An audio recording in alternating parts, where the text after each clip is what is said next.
प्रधानमंत्री नरेंद्र मोदी ने कल एक बयान दिया जो पूरे भारतवर्ष में फैल के पूरे भारतवर्ष में वायरल हो रहा है और उसके ऊपर लोग तरह तरह की प्रतिक्रियाएं बता रहे हैं कि मोदी मुसलमान विरोधी हैं, मोदी झूठ बोल रहे हैं और साथ ही ये कह रहे हैं कि यार उन्होंने तो बांटने की राजनीति करी है। बांटने की बात हम बाद में करेंगे, पहले तो ये बता देते हैं कि मनमोहन सिंह के ऊपर जो मोदी ने कहा क्या वो सच है। आज हम इस बात को हम एनालिसिस करेंगे और ये वीडियो को आप पूरा देखिएगा, क्योंकि आज मैं आपको बताऊंगा कि मोदी को मुसलमान विरोधी छवि क्यों बताया जा रहा है। अगर आप मुस्लिम को फायदा दे रहे हो तो आप हिंदुओं को फायदा दो, इसमें प्रॉब्लम क्या है भाई? हिंदू को फायदा दो। देखिए, अब हमारी देश की राजनीति ऐसी नहीं है कि हिंदू मुस्लिम किया जाए, लेकिन जब कोई मुस्लिम मुस्लिम करेगा तो कोई हिंदू हिंदू तो करेगा ही करेगा ना। इसको लेकर पूरे देश में अफरा तफरी का माहौल है, लेकिन ये माहौल बनाया किसने? आज का नहीं है, ये वर्षों पुराना। हम भी आपको वीडियो दिखा रहे हैं, राहुल गांधी का वीडियो है, मनमोहन सिंह का वीडियो है, फिर प्रधानमंत्री नरेंद्र मोदी का वीडियो भी है। इस सब के बाद आपको यह तय कर दिया जाएगा क्या मोदी मुस्लिम विरोधी हैं या सबका साथ सबका विकास का नारा उनका गलत है। क्या मुसलमानों की भारत की संपत्ति पर पहला हक मुसलमान का, ये मोहम्मद ने नहीं कहा था? देखते हैं ऑन रिकॉर्ड क्या वीडियो है, इसके बाद मैं आपको पूरा बताऊंगा कि आखिर माजरा क्या है। इस पर योगी जी ने भी इस पर एक बड़ा कटाक्ष किया है, उस पर हम बात करेंगे। पहले सुनते हैं मनमोहन सिंह, राहुल गांधी और प्रधानमंत्री नरेंद्र मोदी का ये 30 सेकंड का video. We need to be revitalized. We will have to devise innovative plans to ensure that minorities, particularly the Muslim minority, are empowered to share equitably in the fruits of development. They must have the first claim on our resources. इसके बाद हम financial और institutional सर्वे करेंगे, ये पता लगाएंगे हिंदू किसके हाथों में है, कौन से वर्ग के हाथ में है, और इस ऐतिहासिक कदम के बाद हम क्रांतिकारी काम शुरू करेंगे। जो आपका हक बनता है वो हम आपके लिए आपको देने का काम करेंगे। उन्होंने कहा है कि अगर कांग्रेस की सरकार बनेगी तो हरेक की प्रॉपर्टी का सर्वे किया जाएगा। हमारी बहनों के पास सोना कितना है उसकी जांच की जाएगी, उसका हिसाब लगाया जाएगा।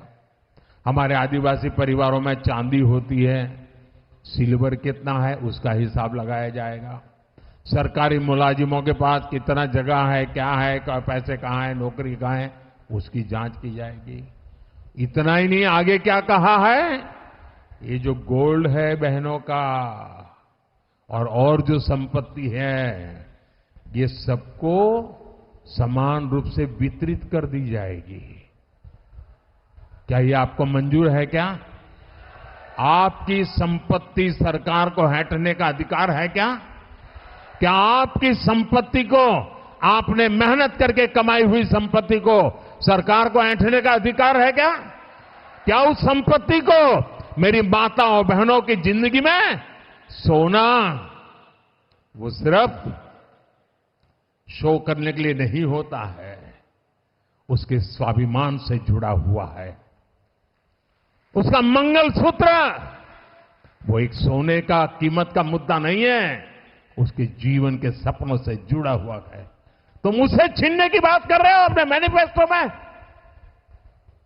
गोल्ड ले लेंगे, सबको वितरित कर देंगे।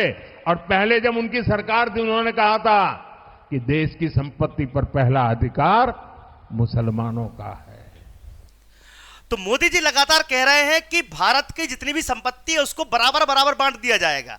और बराबर बराबर किसको बांट दिया जाएगा? जिनके बच्चे ज्यादा हैं। ये वर्ड लिया उन्होंने ये भी कहा कि भारत की संपत्ति पर पहला हक मुसलमान का है। ये ऑलरेडी पूर्व प्रधानमंत्री मनमोहन सिंह कह चुके हैं।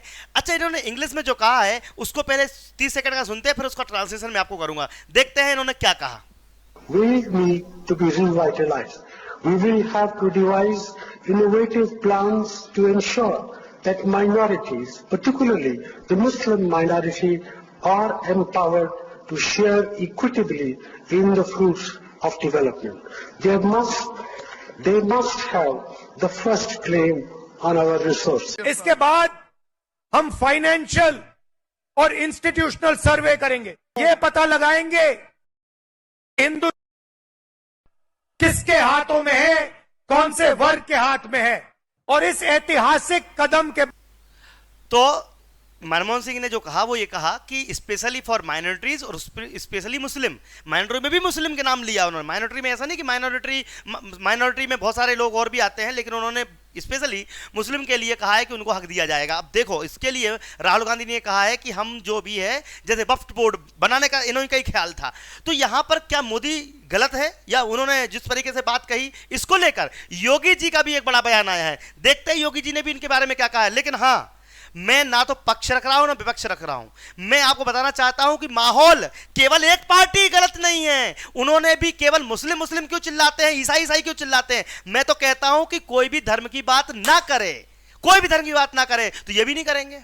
बट वहां पर मुस्लिम मुस्लिम, यहां ईसाई ईसाई, तो यहां पर हिंदू हिंदू करते हैं लोग। और यही वजह है कि देश में राजनीति ढंग से नहीं हो रही है। विपक्ष भी धर्म की राजनीति कर रहा है और पक्ष भी धर्म की राजनीति कर रहा है। धर्म की राजनीति जबकि होनी नहीं चाहिए, भारत माता को एक करना है, तो ये धर्म की राजनीति नहीं होनी चाहिए, क्योंकि धर्म के आधार पर ऑलरेडी पहले भारत को बांटा जा चुका है। पाकिस्तान बांग्लादेश उसी की देन है, अफगानिस्तान उसी की देन है। अभी ऑलरेडी भारत को धर्म के नाम पे बांटा जा चुका, और किसने बांटा था यह भी आपको मालूम है। दोबारा नहीं बंटने देंगे। देखते हैं योगी जी का यह बयान। देख सकते हैं विकास आज बोल रहा है, ये सभी मोदी जी के कारण। और गरीब कल्याणकारी योजनाओं की बात तो क्या करना। कांग्रेस ने 1970 में नारा दिया था गरीबी हटाओ का, गरीबी हटाओ। बहनों और भाइयों, गरीबी तो नहीं हटी। हां, एक परिवार को देश के संसाधनों को लूटने की पूरी छूट मिल गई थी, पूरी छूट मिल गई थी। चाहे वह परिवार दिल्ली में रहा हो, चाहे वह परिवार सफाई का रहा हो, ये लूटते थे, अराजकता फैलाते थे। और डॉक्टर मनमोहन सिंह जी ने तो जब प्रधानमंत्री थे उस समय उन्होंने क्या कहा था, उन्होंने कहा था कि देश के संसाधनों पर पहला अधिकार मुसलमानों का है। तो हमारा दलित कहां जाएगा, पिछड़ा कहां जाएगा, एक खड़गवंशी कहां जाएगा, पाल कहां जाएगा, सैनी कहां जाएगा, गरीब कहां जाएगा, किसान कहां जाएगा, माताएं और बहनें कहां जाएंगी, नौजवान कहां जाएंगे। देश के अंदर कांग्रेस जाति के नाम पर, क्षेत्र के नाम पर, भाषा के नाम पर बांटती रही। गरीब भूखों मरता रहा, किसान आत्महत्या करता रहा। तो इन्होंने भी मनमोहन सिंह का नाम लिया। इन्होंने कहा कि मनमोहन सिंह ने इस बात के बारे में आश्वस्त किया था कि भारत की संपत्ति पर मुसलमानों का अधिकार रहेगा। भैया, तुम मुसलमान करोगे तो ये हिंदू करेंगे, अगर ये हिंदू करेंगे तो मुसलमान करेंगे। मैं तो कहता हूं आपस में भाईचारे से रहने के लिए हिंदू मुसलमान के नारे को लेकर कोई भी चुनाव ना लड़ा जाए। ये चुनाव भारतीयता के नाम पर, आत्मीयता के नाम पर और इंसानियत के नाम पर लड़ा जाना चाहिए। आपका क्या ख्याल है, आपका क्या कमेंट है, इसमें कौन दोषी है, कांग्रेस या भाजपा? आप सबको ये कमेंट बॉक्स में जरूर लिख के बताना है।